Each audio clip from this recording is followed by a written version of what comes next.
नमस्कार मंडळी. शुभांगी स्किल्स रेसिपीजमध्ये तुमचं खूप खूप स्वागत. आज आपण खास जाळीदार खुसखुशीत अनारसे कसे करायचे ते पाहणार आहोत.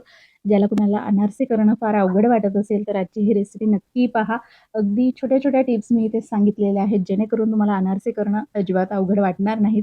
अगदी परफेक्ट अनारसे तुमचे होतील याची मी तुम्हाला खात्री देते. चला तर मग आजच्या या खास रेसिपीला सुरुवात करूया. तर अनारसे इथे मी अर्धा किलोच्या प्रमाणामध्ये दाखवत आहे. त्यासाठी इथे मी अर्धा किलो कोलम तांदूळ घेतले. तुम्ही अगदी रेशनचा तांदूळ देखील घेऊ शकता. तांदूळ जो आहे जुना निवडावा. जुना तांदूळ हा थोडा पिवळसर असतो.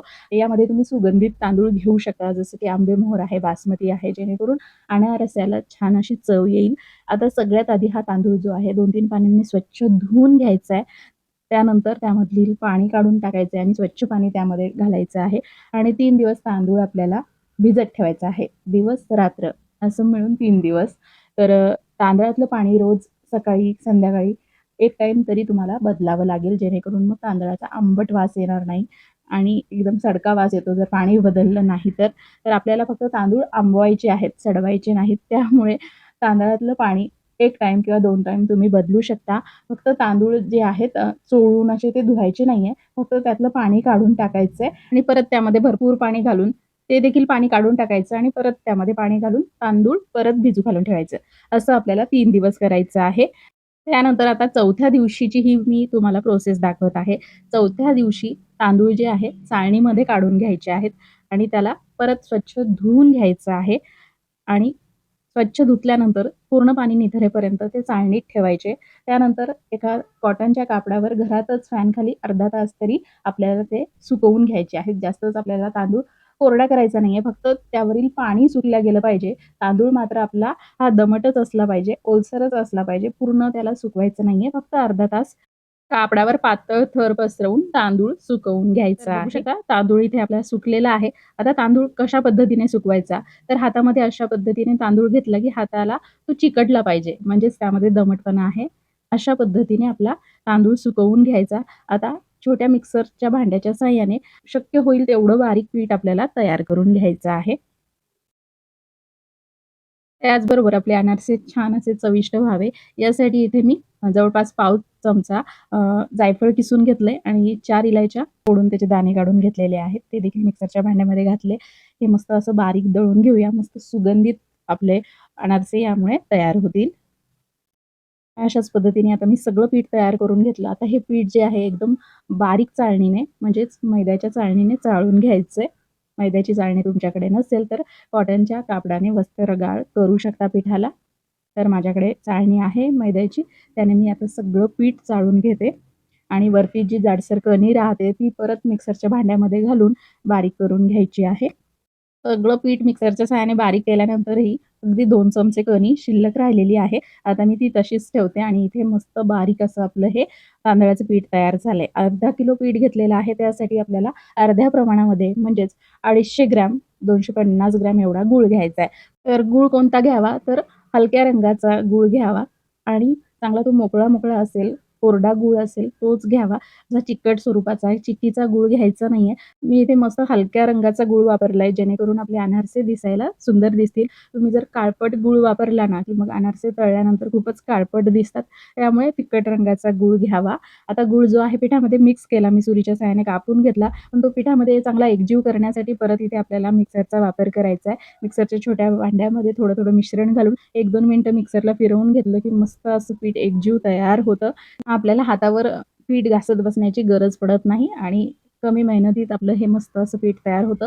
आता या पिठाला व्यवस्थित एकजीव करून घेते मी, कारण आपण पहिल्या बॅचमध्ये इलायची आणि जायफळ दळून घेतलं होतं. ते सगळ्या पिठाला व्यवस्थित लागलं पाहिजे याकरिता सगळं पीठ व्यवस्थित मिक्स केलं. त्यानंतर आता या पिठाचे जे आहेत गोळे करून घ्यायचे आहेत, लाडू बांधून ठेवायचे आहेत. अगदी छोट्या-छोट्या आकाराचे मी लाडू बांधून ठेवते. तर बघू शकता पीठ व्यवस्थित आपलं तयार झालंय त्यामुळे लाडू बांधायलाही किती सोपा जातो आहे. यावरून तुम्हाला कळत असेल, की आपलं हे पीठ जे आहे अगदी परफेक्ट तयार झालेलं आहे. ते परफेक्ट का झालं? कारण आपण मोजमाप व्यवस्थित केलेलं आहे पदार्थांचं. जेवढं पीठ घेतलं त्याच्या अर्धा आपल्याला गूळ घ्यायचा आहे. म्हणजे मी इथे अर्धा किलो तांदळाचं पीठ घेतलं त्यासाठी मी पाव कप गूळ घेतला. वाटीच्या प्रमाणामध्ये जर तुम्ही 1 वाटी पीठ घेतलं असेल, तर तुम्हाला अर्धी वाटी गूळ घ्यायचा आहे. तो देखील बारीक चिरलेला.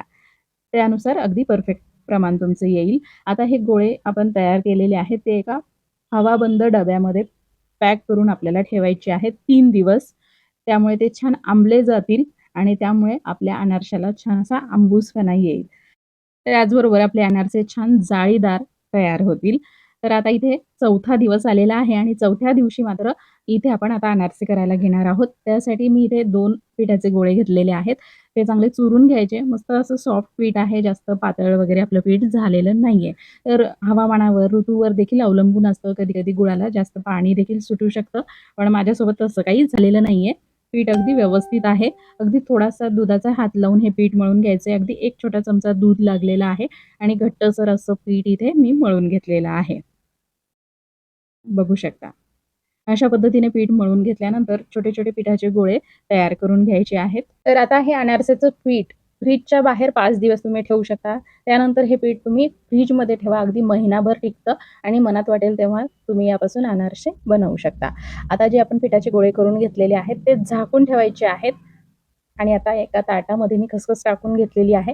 हाताला थोडंसं तेल लावून घ्यायचं आहे आणि हातावर एक गोळा घेऊन हातावर थोडासा थापून घ्यायचा आहे. त्याला गोल आकार द्यायचा आहे. त्यानंतर खसखसवर ठेवायचा आहे आणि आपल्या दोन्ही हाताच्या एक-एक बोटाने या अनारसाला आपल्याला व्हिडिओमध्ये दाखवल्याप्रमाणे गोल आकार द्यायचा आहे. गोल फिरवायचं. व्यवस्थित असा तो अनारसा गोल होतो. अनारसा पातळच बनवायचा आहे. जास्तच पातळ बनवला तर तो अनारसा तळल्यानंतर छान कुरकुरीत होतो. तसा तुम्हाला आवडत असेल तर तुम्ही एकदम पातळ बनवू शकता. इथे मी पराठ्याच्या जाडीचा बनवलेला आहे. हा अनारसा खुसखुशीत तयार होतो. या अनारसाच्या आतमध्ये देखील जाळी तयार होते. तुम्हाला असा बनवायचा असेल तर तुम्ही असा बनवू शकता किंवा तुम्हाला कुरकुरीत पाहिजे असेल तर एकदम पातळ बनवा. तर बघू शकता परत एक अनारसा मी तुम्हाला इथे बनवून दाखवत आहे. अनारसाची मागची बाजू अशी चोपडीच दिसली पाहिजे. त्याच्यावर बोटं उमटले नाही पाहिजे. अशा पद्धतीने थापून घ्यायचं आहे. म्हणजे पाठीकडचा भाग चांगला प्लेन दिसतो. आता गॅसची जी छोटी शेगडी असते, त्या शेगडीचा वापर करायचा अनारसे तळण्यासाठी आणि छोटी कढई वापरलेली आहे. त्यामध्ये तेल अगदी 3-4 मिनिटं मध्यम आचेवर गरम करून घेतलेलं आहे. तेल मध्यम स्वरूपाचं गरम असलं पाहिजे आणि खसखशीची बाजू वरच्या दिशेने ठेवत अनारसा तेलामध्ये सोडायचा आहे. बघू शकता तेलामध्ये सोडल्या-सोडल्या तो लगेचच तळून असा वरती यायला लागतो, फुगायला लागतो. अशा वेळी कडेला आपल्याला तांबूस रंग दिसला, की मग अनारसा जो आहे झाऱ्यावर काढून घ्यायचा. म्हणजे खालची बाजू जास्त डार्क झाली नाही पाहिजे, जळाली नाही पाहिजे याकरता आणि वरतून तेल ओतायचंय. मस्त अशी जाळी अनारसाला पडलेली आहे. बघू शकता मागच्या बाजूने देखील छान असा तळला गेलाय. अजिबात जळालेला नाहीये आणि छान फुगलेला आहे आणि छान जाळीदार इथे आपला अनारसा तयार झालेला आहे. अशा पद्धतीने चाळणीवर ठेवायचं म्हणजे जास्तीचं त्याचं तेल निथरलं जातं. आता परत एक अनारसा तुम्हाला तळून दाखवत आहे. अनारसा तळायला अगदी मंद आचेवर साधारण 2 ते 2.5 मिनिटं लागतात. जास्त वेळ लागत नाही. बघू शकता किती सुंदर अनारसा आपला फुगतो आहे. अनारशावरती चमच्याच्या सहाय्याने तेल ओतायचं म्हणजे छान असा तो फुगतो. त्याला जाळी येते. खालच्या बाजूला तो झाला की लगेच झाऱ्यावर घेऊन वरती अशा पद्धतीने तेल सोडायचंय. जास्तीचं तेल निथरून घ्यायचंय आणि अनारसा चाळणीवर टाकायचा आहे. असा उलटा करून टाकायचा म्हणजे तेल निथरलं जातं. अशाच पद्धतीने आता मी सगळे अनारसे तळून घेते. तुम्ही हवं तर एकदम पातळ अनारसे बनवू शकता. कोणी-कोणी अनारस्याला खसखशीबरोबर साखर देखील लावतं. त्यामुळे खूपच अशी जाळी पडते. पण त्यामुळे काय होतं खूप असं होल पडतात अनारशाला आणि त्यामध्ये खूप तेल जाऊन बसतं आणि ते अनारसे खूप तेलकट होतात. आता इथे बघा आपले अनारसे छान फुगलेले आहेत. तरी देखील त्याला असे जास्त प्रमाणात मोठे-मोठे होल पडलेले नाहीयेत. त्यामुळे यामध्ये तेल कमी प्रमाणामध्ये जातं आणि कमी तेलकट हे अनारसे तयार होतात. तरी देखील चाळणीवर ठेवायचे. चाळणीतून काढून कागदावर ठेवायचे आहेत. जेणेकरून त्याचं जास्तीचं तेल निघून जाईल आणि अशा पद्धतीने तुम्ही हे अनारसे बनवू शकता. सगळेच्या सगळे अनारसे एकसारख्या रंगावर आपण इथे तळून घेतलेत. एकही अनारसा आपला तेलामध्ये विरघळलेला नाहीये, फुटलेला नाहीये आणि बघू शकता छान असे टम्म फुगलेले आहेत अनारसे. तर पीठ चांगल्या पद्धतीने आंबल्या गेलं की छान अशी जाळी पडते अनारस्याला आणि छान आंबूसपणा देखील येतो.